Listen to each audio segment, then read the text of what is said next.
But this 4-2 record right now, and for this team, feels so different from last year. Yeah, 100%. I mean, like, you're 4-2. You shut down one of the most high-powered offenses at a time where we were like, I don't know if this defense is really that good yet. They were coming off of a 52-point, giving up 52 points to Detroit. All of a sudden, you're sitting there and you're going, wow, okay, well, you shut down one of the most high-powered offenses in football. You shut down the best running game in football to the Washington Commanders, now coming in here. I think the bigger games that stand out to me are the ones where you go in there and you handle your business. Lou, you said it. This Bears team did not play great today.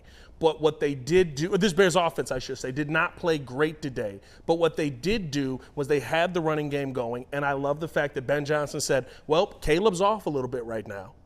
We're going to go with what's working versus this Saints team, and we're going to win a game that we're supposed to win. I love the fact that you beat the Commanders, but winning the ones you're supposed to win, that's how you find your way in the playoffs. Are you the leader of Breeze Nation? I am the leader of Breeze Nation. You are the leader of Breeze Nation. Breeze Nation, the Bears ran the football 36 times. I'm tingly. 36. I'm tingly. It gets me excited. And then there were 4 runs, all right, 4 runs by Caleb Williams that weren't design runs. 36 rushes, 40 altogether for 222 yards. Here's the difference, Tina. I think everyone will agree with me. We just feel a heck of a lot more confident with this coaching staff. And I can tell you this, Ben Johnson is going to get to the mic, and he is going to tell the media today that he is not happy. 100%. 10 penalties for 92 yards.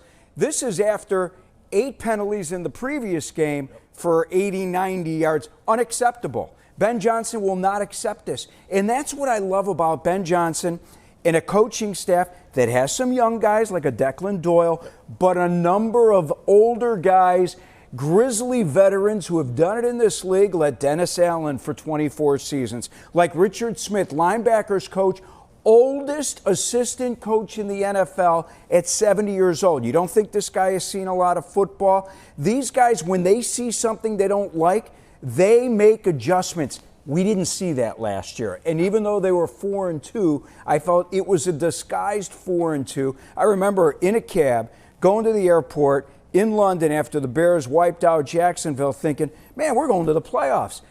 And then they crapped the bed and lost 10 in a row. And you kept waiting for the coaching staff to step up and change things, and it didn't happen.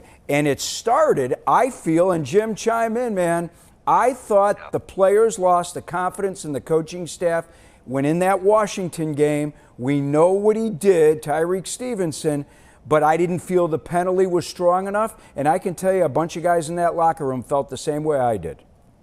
Yeah, no, I agree. The tail can't wag the dog here. Ben Johnson lets everybody knows who's in charge, what he wants, and what he wants it to look like. Again, he just came from the #1 offense in the NFL last year and the #1 scoring offense. All he has to say is, gentlemen, we're not there yet.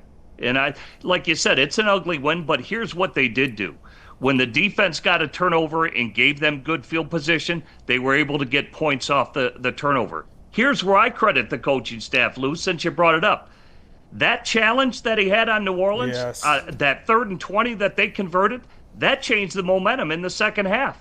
That was all just due to a good coaching decision that Matt Eberflus and his staff could never get right in the last staff in their challenges. So I credit Ben Johnson for that. The other thing I credit is they are getting explosive runs now. I think you saw that. They were going over their power side with Darnell Wright in the right side of the line with Jonah Jackson. Guys are really getting good fits. They're getting good push. They've gelled as an offensive line because he's kind of been on them about that. But you're right. The penalties continue to hurt Caleb because it's getting them off schedule and creating, say, instead of a 2nd and 6, it's becoming, a 2nd and 11, like specifically down in the red zone when he predetermined his skinny post throw to DJ Moore. And I think that's what's causing Caleb to struggle as well. He was not sharp today in the passing game. It was the running game and the coaching staff and the play calling that really got them through.